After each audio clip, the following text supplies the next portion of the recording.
My name is Matthew Baxter. I've got about 35 years of paranormal investigation experience.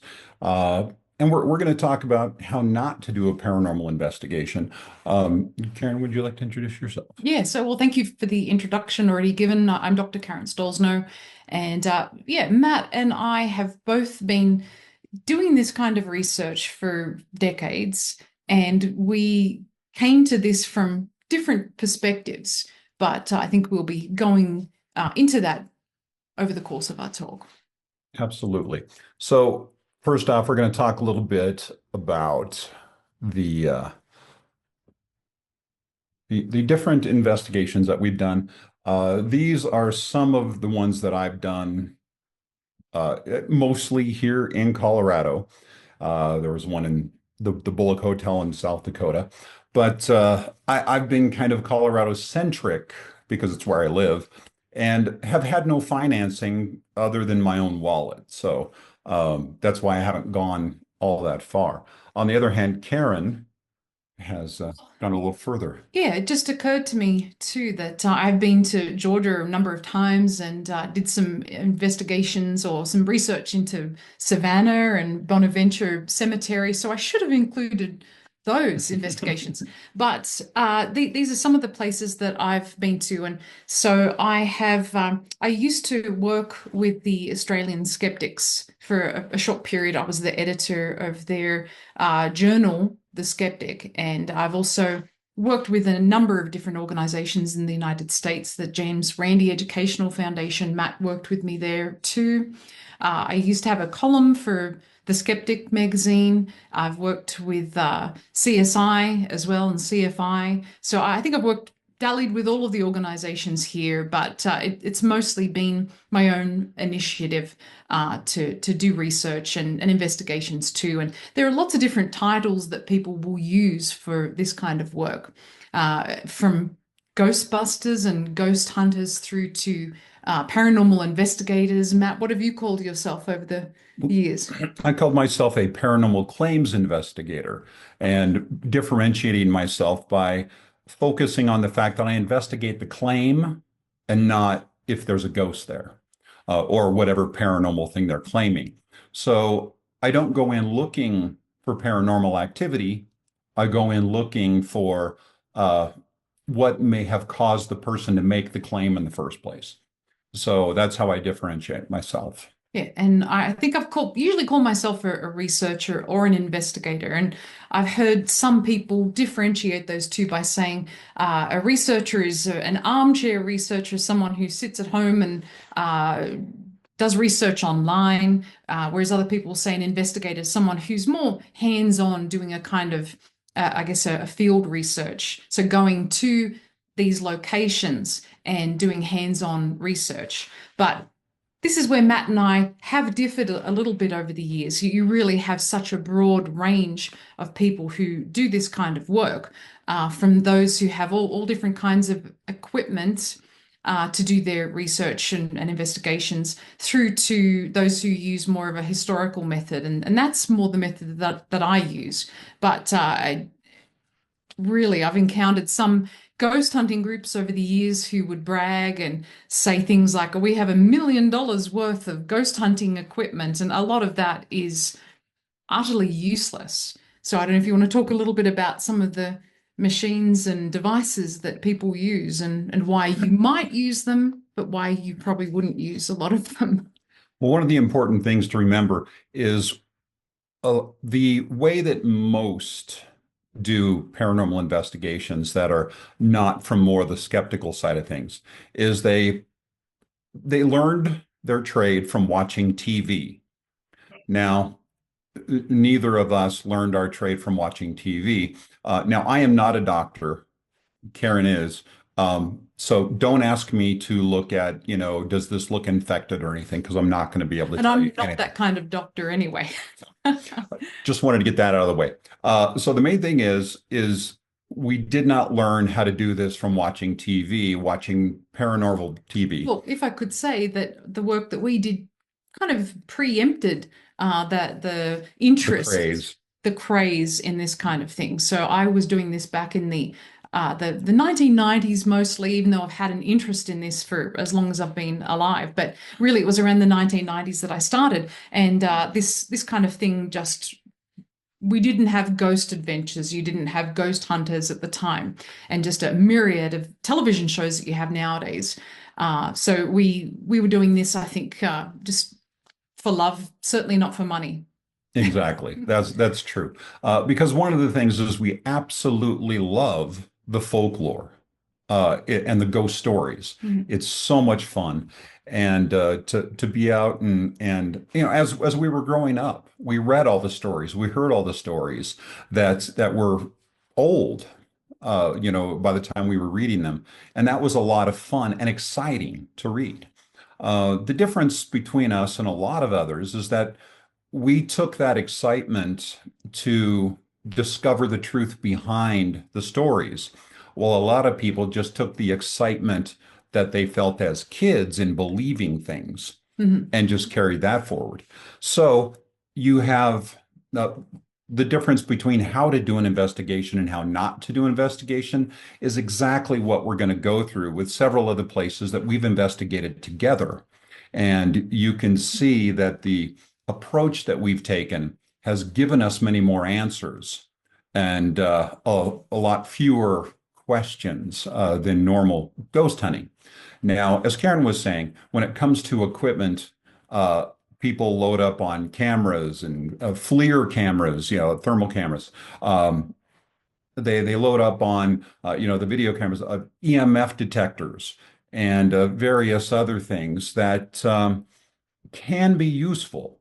But if you go into any of these investigations not actually knowing what your equipment does in the real world, because FLIR cameras, thermal cameras, were not designed for ghost hunting. Regular cameras were not designed for ghost hunting. You can say that about all of the equipment they bring, except for the ones that when you purchase them, they say for entertainment purposes only. And that's like the Ovilus and things like that. They were designed for paranormal investigation, but they were truly designed to fleece the paranormal community in that sense, because hell, well, here's something we can make a lot of money off of. And then So, you have equipment too, like Geiger counters that people will use, and there's really no good reason that people would use that kind of technical equipment for ghost hunting. It's just become part of ghost lore, and certainly there's no real scientific reason that you would use something like that. Although you've had reasons for using some of these devices, if you want to talk about that. well, there's two things. On the surface, what I have done in the past has looked like normal paranormal investigation. But the difference is that I would take in a lot of this equipment. And for one, it's what the person making the claim expected to see. And that made it easier to get in. Now, there was one time that I went to a house and started setting up cameras and recording, audio recording equipment and things like that. And they were like, where's the camera crew? So yeah, Yeah, they thought they were going to get on TV. people have the expectation that if you're part of one of these groups, that you're going to be filming them for whatever television show, Ghost Hunters, or Mhm. and yeah, so that's absolutely not how we've done things. No, no. So the reason that in the past I had taken all this equipment is because I could catch if they were fraudsters. If there was hoaxing going on, I would have a better chance of catching it in the act. Or things like, if there were rattly pipes or if there was a plumbing problem in general, and which is a strange thing because the biggest show was about two plumbers that went and did paranormal investigation, and yet they've rarely used any of their plumbing experience to solve things. And that would have been a lot more valuable than all the equipment they set up, but not as lucrative. So the thing is a lot of the equipment that I used was more for the purpose it was designed for, taking pictures to document things, taking pictures to see if something changed from this time to this time to help root out fraud and things like that, or to find a natural explanation. So what we're going to do now, I will say that Karen has influenced me heavily in the style of investigation. that you do nowadays. While some of the stuff that I did was very valuable, I am seeing more and more. I always did historical, uh, investigations and research into every place I went, but never as deep as she did. She's the best data miner I've ever seen. So, Well, often you'll find, so we'll talk more about the historical method as we go through, but often you'll find that there is really no cause for doing any kind of investigation if there are claims that a certain person lived in a certain place and did these things, and then to find out that person never existed or it didn't happen that way, then all cause for any kind of investigation really falls to the ground. But yeah, I think as Matt's saying, a lot of these groups are very interested in the stories and repeating the folklore. And that is often what you'll find if you will Google any of these stories that we're about to talk about. All you're going to see is the repetition of the folklore and the stories, and very few people are doing any kind of research to the extent that we are. Maybe it's silly us, uh, but certainly we go about things differently and really look to solve claims rather than just to repeat perpetuate them. the myths and legends. So here's the first place we're going to talk about. Silver Cliff Cemetery.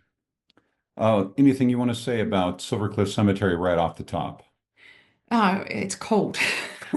So it is about maybe 2.5 hours. So we're currently in Denver, Colorado. So it's about 2 hours away from here. And it's a kind of sister city to a place called West Cliff. And we really went out there, I think, originally to visit family members. And I think we're so passionate about doing this work that if we go away on holiday or go away for any reason, we'll normally combine that with an investigation. It's an opportunity to look into local folklore. So I guess with Silver Cliff Cemetery, even though it looks like a pokey little old Country cemetery, cemetery. little graveyard. It is known as the most haunted cemetery in the United States. So I don't know if you knew that. And I can certainly think of other ones that are more infamous. And certainly that's a claim that every place will adopt, whether it's a haunted hotel or it's a haunted hospital or a haunted cemetery. They all claim to be America's most haunted. So Silver Cliff is no different, but people do really travel here from all around the world. And when we were there, we encountered people from, I think, there's some German tourists and people from interstate, people all around the country who came here to see the dancing lights of Silver Cliff Cemetery. Now it's interesting because in the late 1800s, it was claimed that there were these dancing lights of like miners because it was Silver. Silver Cliff, silver. A lot of miners in the area, and we're not talking about underage people. We're talking about people that were mining silver. Mine for Now, metal. yeah, and that they were wandering out in the cemetery with their lanterns. And that's what the dancing lights were. And supposedly this was reported as far back as the late 1800s. Well, Um, there are also claims too that these were lights, they're fires set up by indigenous people or fairies. So many different background stories to this story. Now, so we went out there and they're saying that there's nowhere that any lights could be reflected from. Now you can see the top of that one headstone there is very glossy. It's very shiny and can reflect very easily the town that is right there. The town is right in the background, and all the lights come on. Doesn't matter if the sky is clear or cloudy. We went out there in the middle of the night and we saw them We went personally. there to experience different conditions. So we went there during winter, we went there during summer. So yeah, we experienced different climates, different seasons. And if you, yeah, certainly as Matt said, if you go there, you'll see these headstones. Most of them are marble. So this is not obviously going to happen with a wooden cross or something like that, but certainly with these marble headstones. And so they really do exist. You do see them at night. Well, another important point is that these days they talk about the lights being blue. I don't know what could reflect blue out there, but that's what they claim. Um, so yeah, you see these blue reflectors all over the place.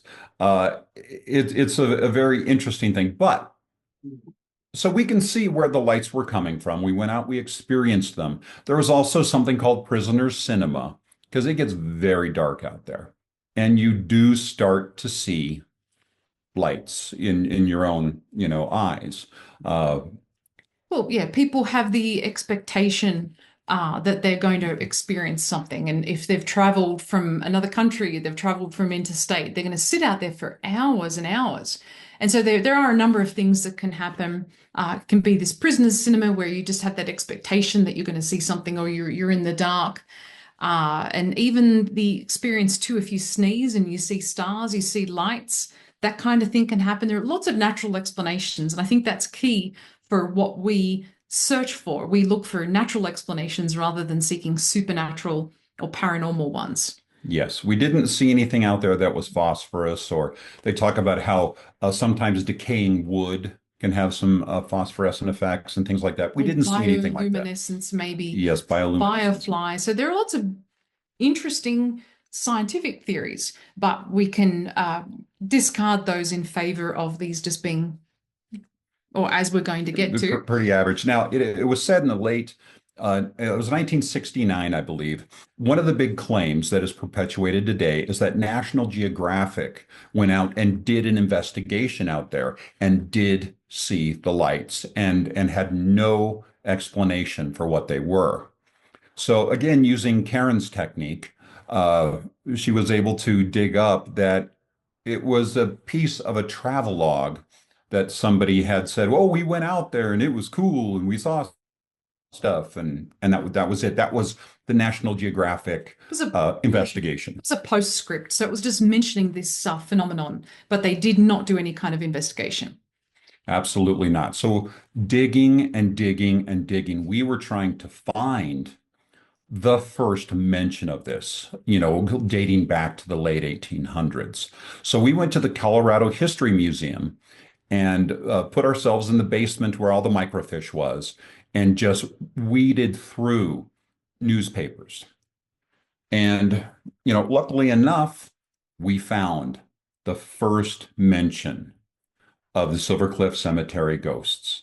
And it was in the 1950s, so not late 1800s. And they pretty much solved it in the article because it was a couple of teenagers that were out driving. So the boys in this car were trying to scare the girls because that's always what you do. And they the headlights from their own vehicle were causing these lights to jump around as they were turning around there. And it was very obvious. Now, they say that the mayor of Silver Cliff had it planned that they would turn off all the lights in the city and see if the lights were still there. And they were. Well, we could find absolutely no record of that. Because if that really happened, the mayor would have to report it to the people because they didn't have blue sky or anything like that to try to organize the entire town to turn off their lights. And it wasn't necessary. And it wasn't necessary anyway. So, yeah. But yes, never happened. As Matt says, so this article detailed the phenomenon and at the same time really debunked it or explained what was happening. And so what's really taken place after this is that a number of other newspapers repeated these stories and they became embellished over time. So it's rather like the telephone game where you have this claim or this story and it has just become embellished over the decades to the point where the original story is lost and all that you have left is the folklore. And that is just what we find time and time again. Now, I really do want to say and highlight in this article says nothing about any folklore. It says this is the first mention of these lights. So how over time it became this old folklore of miners carrying lanterns or indigenous peoples, spirits causing it is all completely fabricated, and there is no article anywhere that is the originator of that in that sense. It's just something that became folklore and is passed on and on. So, let me get on to the next one here. Has anybody gone to the Winchester Mystery House? I have. That's it. It's a fun one. Yeah. It's in San Jose in California, and it's just a magnificent house, a really interesting piece of architecture from that particular time. And there are a lot of legends that are associated with this place. Now, if you go there today, you'll pay a lot of money to go on one of their tours, and you will be fed a narrative about this place. And so the original owner was Sarah Winchester. So she was the heiress to the Winchester Repeating Arms Company. They actually made a lot more than guns, but yeah, she designed this house, built this house, and there are just a lot of bizarre claims that are associated with the place. When you go on this tour, they tell you the story, and they basically tell you that she had lived she lived on the East Coast of America, and she'd gone to visit a psychic, and she was told that she needed to go to the West, and she needed to build a place, a house, a massive house that was designed to protect her from the spirits that were chasing her. So these were the spirits of people and animals who had been killed by Winchester rifles. So she, as the story says, she moved to California and she built this place, and she had to continue building this place until she died, so she could protect herself from these spirits that were surrounding her and chasing her. And she needed to confuse these spirits as well, according to folklore. And so there are a lot of very strange elements to this house. Matt's going to bring up some pictures here.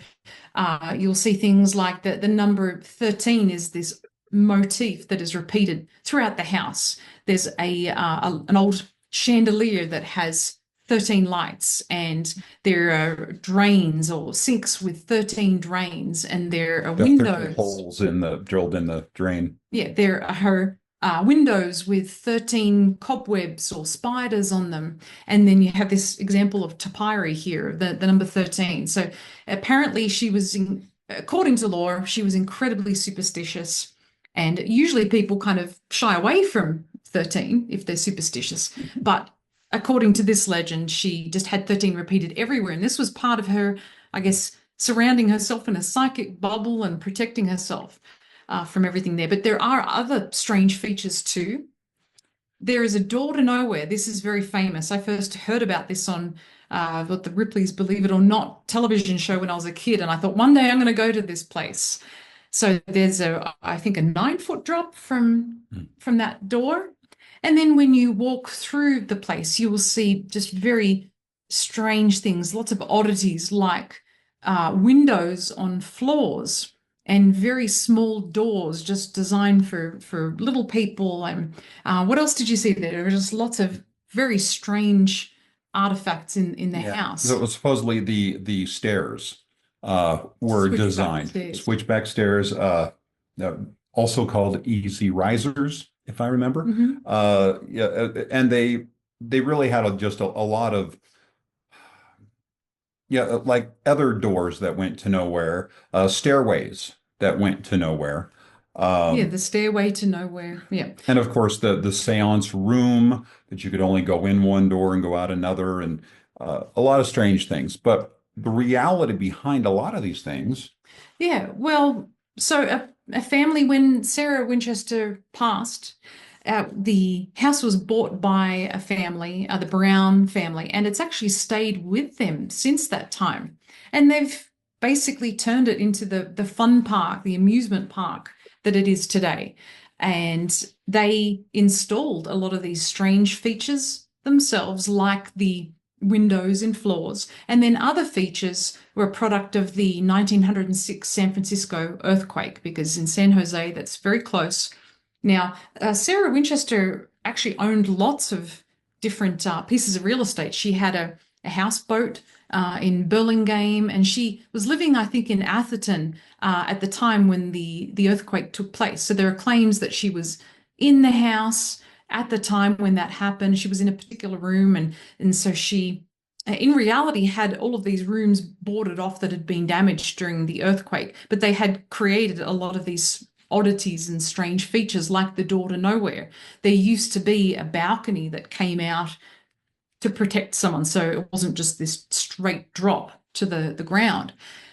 So it's this combination, really, of all of these strange installations put in by the George family, just trying to think, well, how can we make money? How can we turn this into a place that people want to visit, combined with features from the 1906 earthquake that just caused a lot of destruction to the house. The original building had 7 floors. Nowadays has about 3 floors.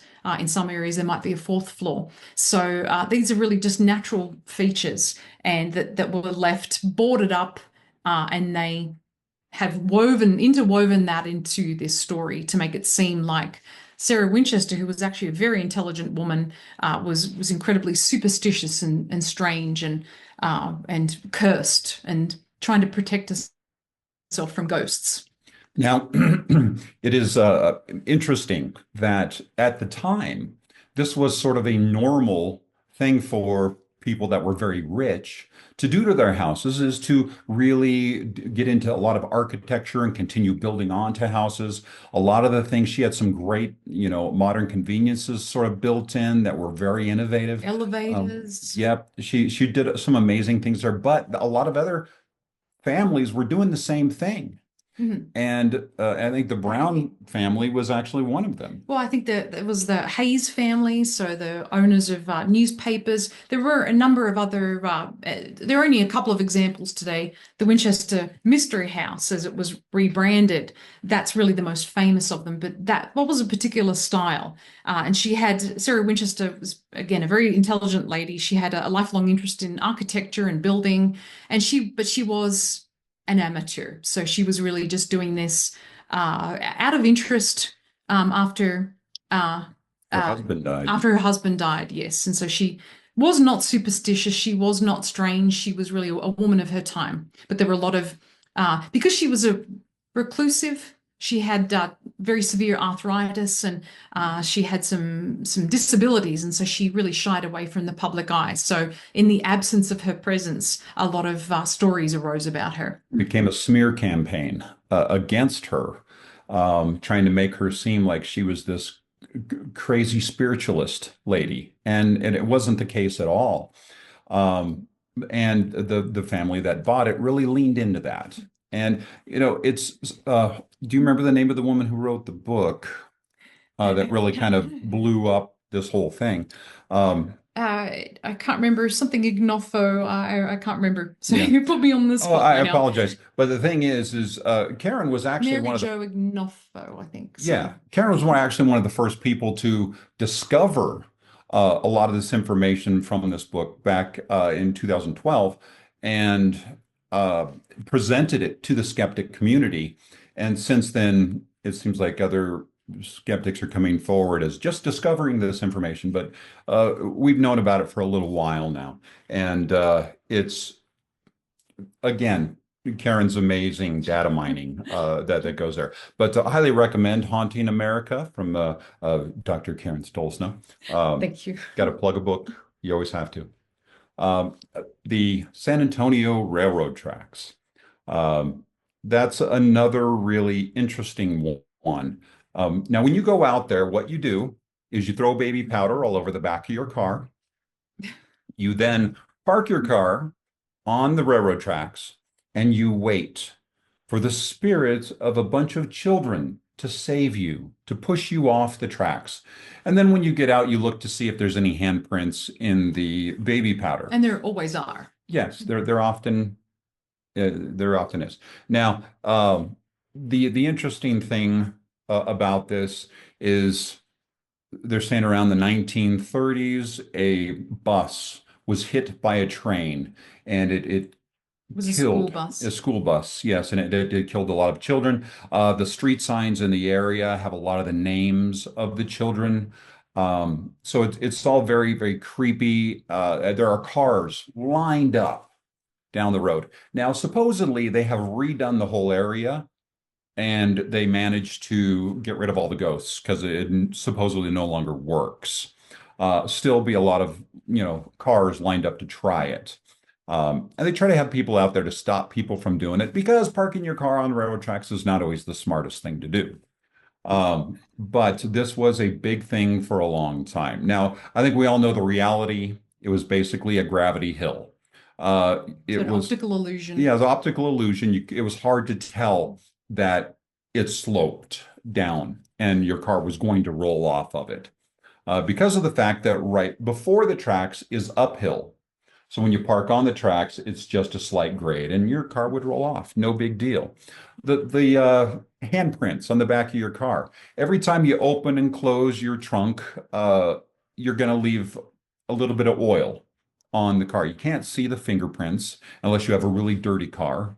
Um, but if you go and wash your car before you do this, and that's what a lot of people do, go wash the car, it doesn't wash off the oil often. You throw baby powder all over it.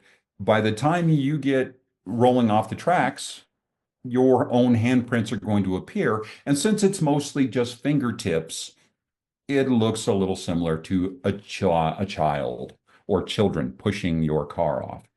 And Another interesting thing about the area is you can hear, and we went there and you can hear the cries of children, and it's really creepy. well, let me just Oh, say sure, too sure. that this really intersects with other urban legends too, and that's what you Yes. often get when in cases like this. So there is a vanishing hitchhiker legend that is associated with this area, where if people are traveling, they might come across a child who's lost. And in them attempting to aid this child to take the child back home, they pick the child up and they say, well, where do you live? And they take them home. And when they go to the house to drop them off, the parents will invariably say, oh, little Bobby, little Laura, they died years ago in a bus crash, and so that story is repeated a lot. The vanishing hitchhiker story, you'll hear it time and time again. And so we looked into these legends, and we discovered that these streets they all do have children's names. And to look into that further, we discovered that these streets were actually named after the architects and the engineers who had Just planned design the the neighborhood. town planners for that area. So they weren't named after children who had been killed in a bus crash. But it all adds up together very nicely. Now, the cries of children, we looked into this. We started hearing these children, and it was very creepy. So I took a little bit of a walk and saw um, little sports park right near there. So there And were children playing soccer there. yeah, they And were so out that there having a great time yelling and accounted screaming. for the screams and the cries of children. Yeah, so it was a very interesting thing to see that the sounds of kids playing sports sounds a lot like kids perishing. I don't know. It's very strange, but there's more to the story when you start looking at this has just been repeated over and over. Come to find out there never was a crash there. There never was. So what had happened was in Salt Lake. That's where it happened. And it happened in, I guess it was 1930, 1938. 1938. She's better at reading than I am. Um, that's where it actually happened. So, how did it get transported? Well, the San Antonio Express ran the story, and people didn't look any further than the headline. They So, thought it happened there. yeah, what's happened is that this was a real story that had been transported to San Antonio and then put in conjunction with the story of this gravity hill, this anti-gravity spot, which you'll find a lot of those around the United States too. But that was also conflated with a case of a bus crash, a school bus that crashed in near Greeley, the town of Evans in In Colorado. Colorado. That happened in the 1960s, and that was a terrible, devastating tragedy where 20 children were killed. And so all of these stories basically converged and are conflated with San Antonio in conjunction with this urban legend about these children and these street signs being named after children. So all of these factors really coming in together and adding to the folklore. And so I think it's the kind of story that might dissipate over the years too, because they have fixed this spot. The Gravity Hill. And because it never really happened there, I think it's likely that that's going to just dissipate.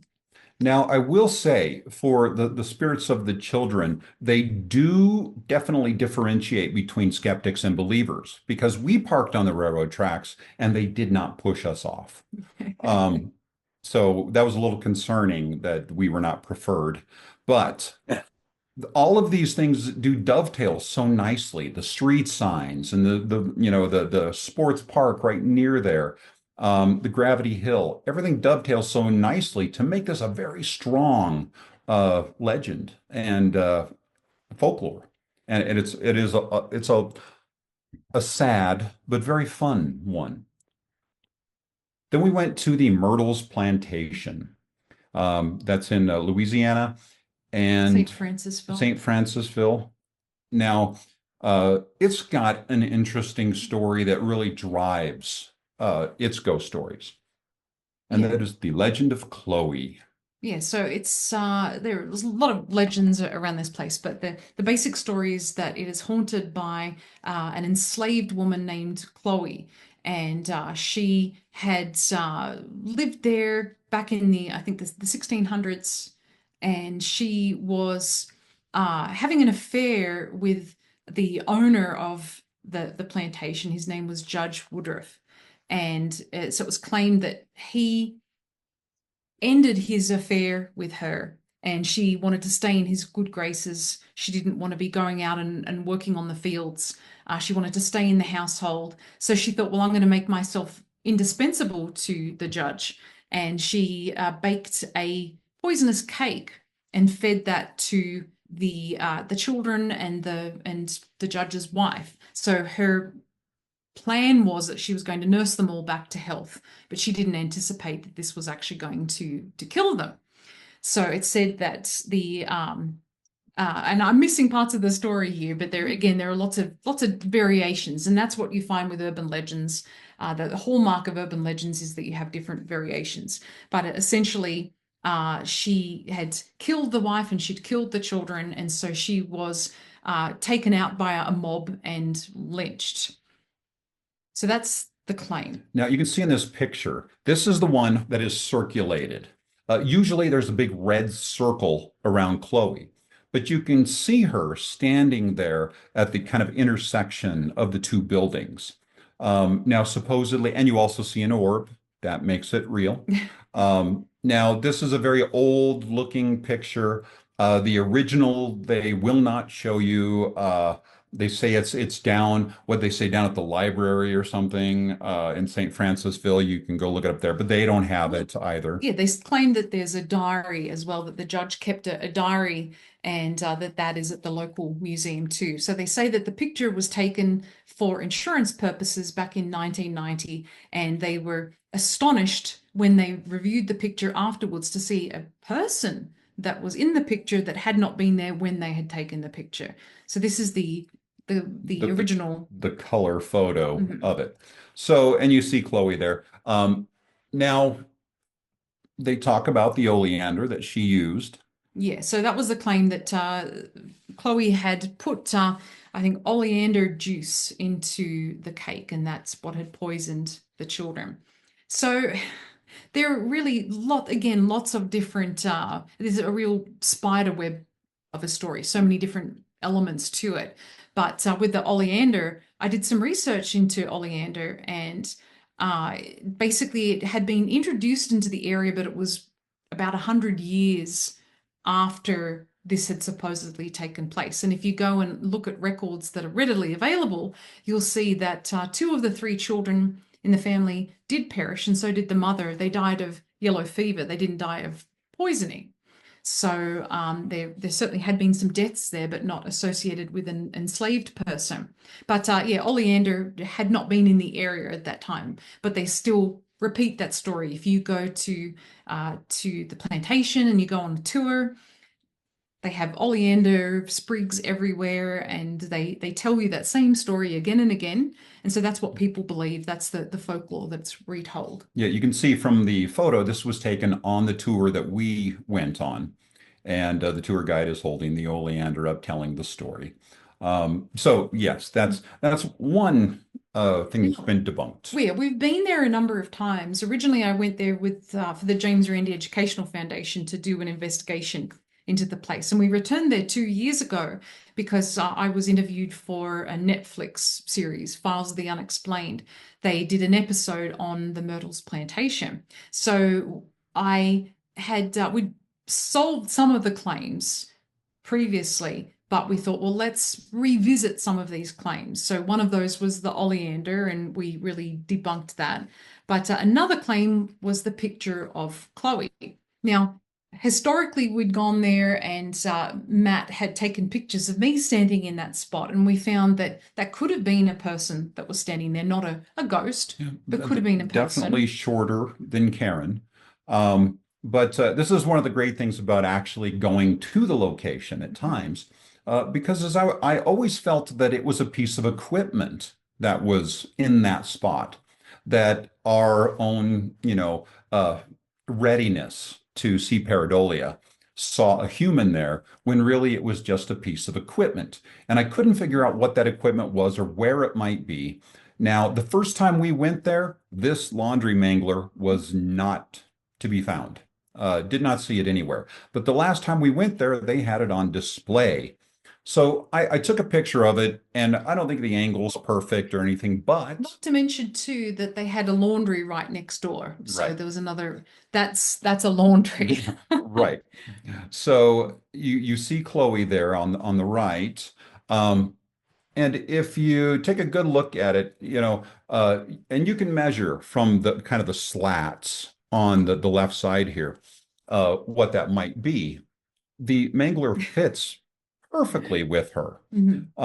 Now, because the lighting wasn't the same, because the angle wasn't the same, you could argue, oh, well, you can't see this aspect and that aspect of the mangler, but the quality of the picture is so bad as well. But you can see that that does fit. Is it definitely the mangler? Well, I can't say that. Is it definitely not the ghost of Chloe? Well, I think I can say that.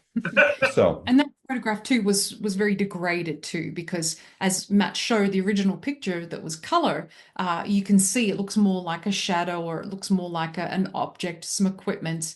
But if you look at the degraded picture, the black and white picture, it really blurs everything. It's like a Bigfoot picture. yes. And one of the other things is you see it looks like it's a little, I don't want to say transparent or translucent, because you can see the slats of the siding kind of going through her. But if you go back and look at the mangler, you've got those two big wooden rollers that are the exact same size. And you can see through the back of Yeah, they're the equipment. exact same size of the slats. So when you start looking at it, like I said, I didn't have the exact angle.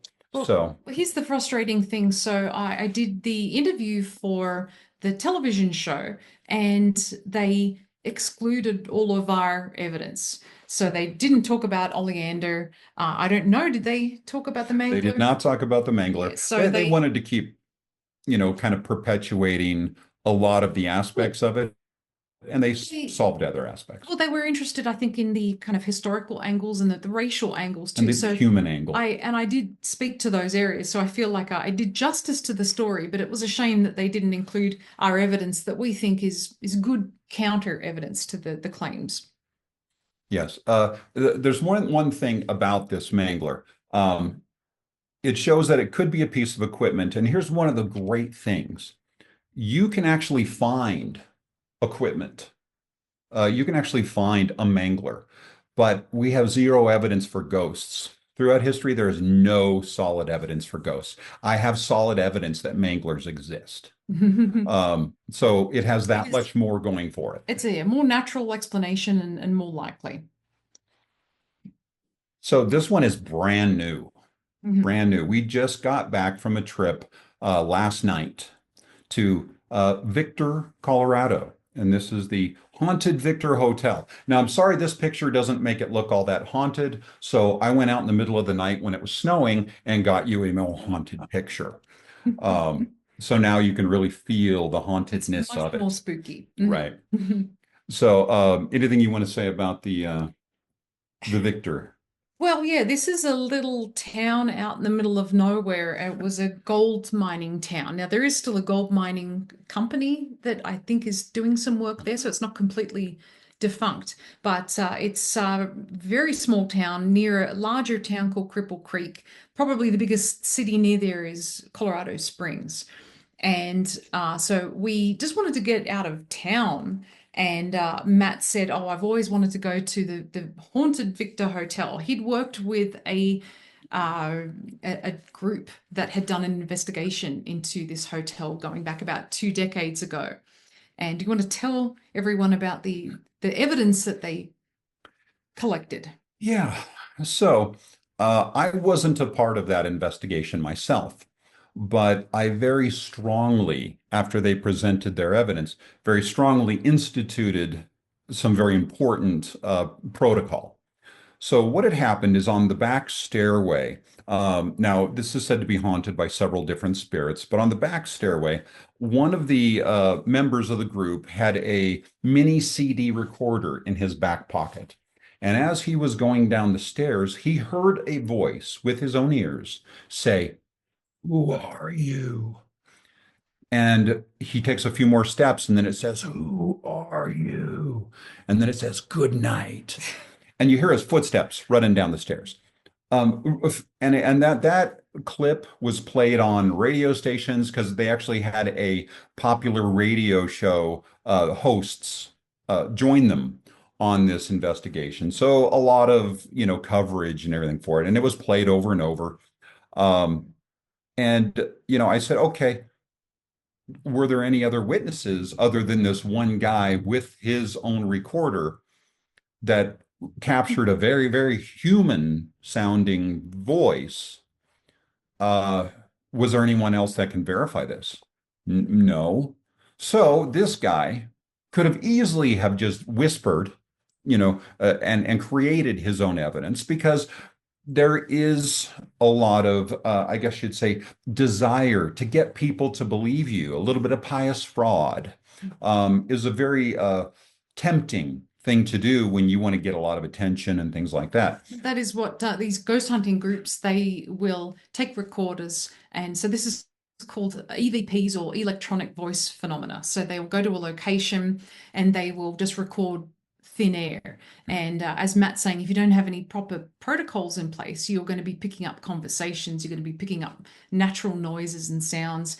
But people will often ask the thin air, "Who are you? When did you die? How did you die?" And then when they play back their recordings, they claim that they hear responses.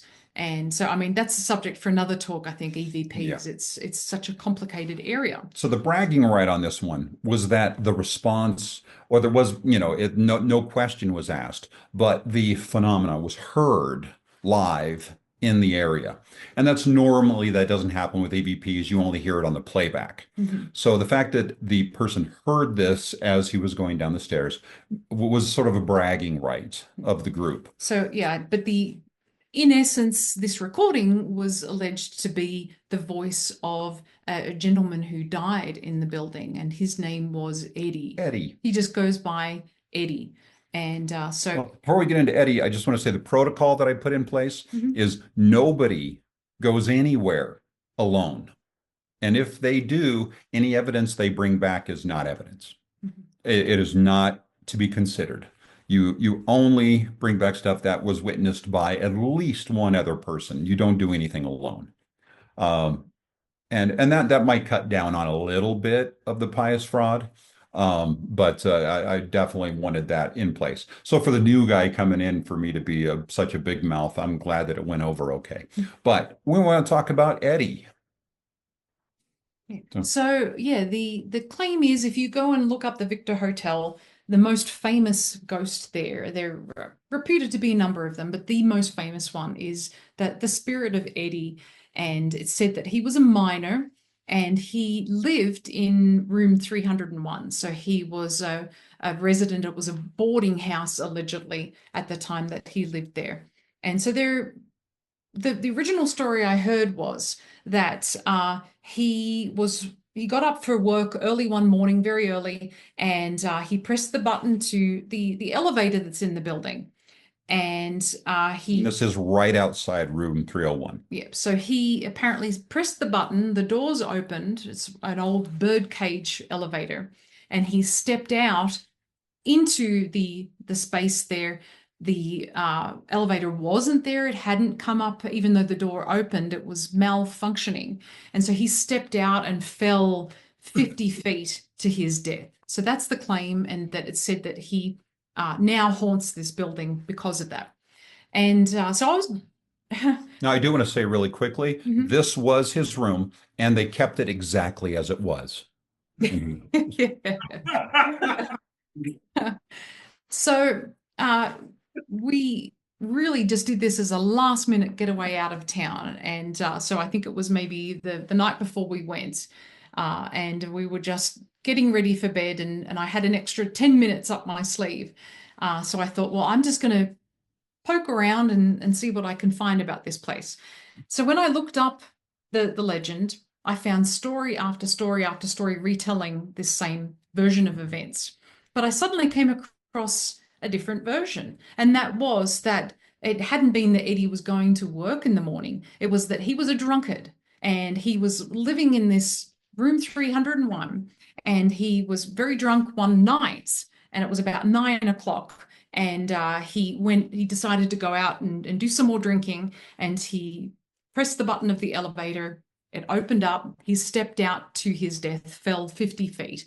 And I thought, okay, this is the hallmark of an urban legend. There are these two versions. It was actually a friend of ours who'd written this version for a book of his. So I thought, okay, there's something. I smell a rat.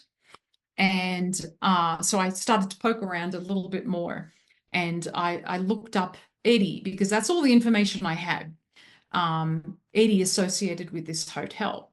And I really couldn't find anything about a last name or anything like that.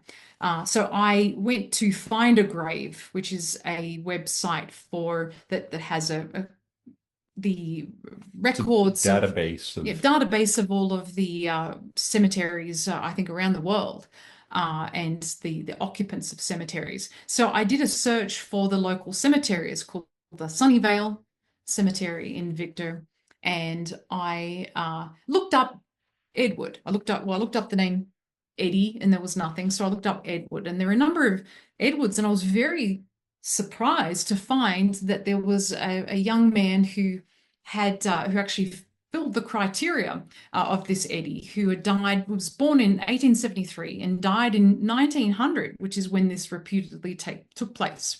And so it was a 27-year-old guy. So there was actually a death. But again, it's another situation of the conflation of history with folklore. He did not live in the Victor Hotel. He was not a boarder there. It wasn't being used for boarders at that time. It was being used for different businesses. But it was this poor fellow. He was a miner, and his name was Edward Matler. And so, yeah, he was just a single guy working in this mine. He was working late at night, so he wasn't drunk or anything like that. He wasn't going to work. He was at work, and he had a terrible accident at the mine he worked at called Minnehaha, which is in Elkhorn. And so he fell to his death about 75 feet. So this guy, there was an Eddie. He did die. He didn't live in this hotel. He isn't attached to this hotel in any other regards than the story is being conflated with the hotel. So he did not live there, but he was a real man, and we really wanted to honor his life and the reality and the history of his story. But I came across this information to basically debunk the claim in about 5 minutes, 10 minutes. Yep. 10 minutes, she ruins everybody's fun. Um, Now, it is interesting because they say that he stayed there at 1900. Now, in 1899, the entire town of Victor had a horrible fire because all these buildings were built out of wood. It's And like a it, tinderbox. yeah, so it just the whole town went up. They very quickly started rebuilding, but they started rebuilding all the buildings with brick. So the current Victor Hotel is not on the same spot that the old Victor Hotel was. It's opposite the And original the building. new one was built as a bank. And the bank vault is still there. I took a picture of that yesterday. Um, But even the name of that bank, some retellings will say that it was originally a bank, it was Citibank. Citibank, And yeah. when we went to the building too, when we stayed there, we found an old photograph on the wall and it was called Citizens Bank. So again, you just have this telephone game of there's this history and stories become attached to the history and it becomes folklore. And suddenly you're talking about an entirely different story. So yes, it was not a hotel. No one named Eddie was staying there at that time because nobody was staying there at that time. It was a bank. Oh, they had a Now, number of businesses later on. later on in 1906, the top floor actually became a hospital. And There was it's an appendectomy performed there, an emergency one. yes. Now it is interesting because they also say that the top floor was the morgue. And the reason that it was the morgue is because of the fact that the winters were so cold there that they couldn't bury anybody. So bodies had to be kept up there. Now, that did actually happen in 1906 for a very short amount of time because it was they had a cold snap and they couldn't even penetrate the ground to dig graves. So for that period of time, bodies were kept on the fourth floor in the hospital. Now there weren't very many bodies because it was a short period of time and it's an incredibly small town. But they make it sound like this was an operating morgue that had every winter and they make it sound a lot bigger than it actually was. And now all these ghosts, because as we know, cemeteries and morgues are really haunted. You hear about them all the time. No, you don't. Uh, they don't talk about haunted cemeteries, very often. Talk about haunted cemeteries being spooky, but ghosts don't tend to haunt cemeteries in folklore. They don't tend to haunt morgues in folklore. They haunt houses. They haunt, murder sites. They haunt The locations where death they sites. lived Yeah. during their lives. So that kind of falls apart.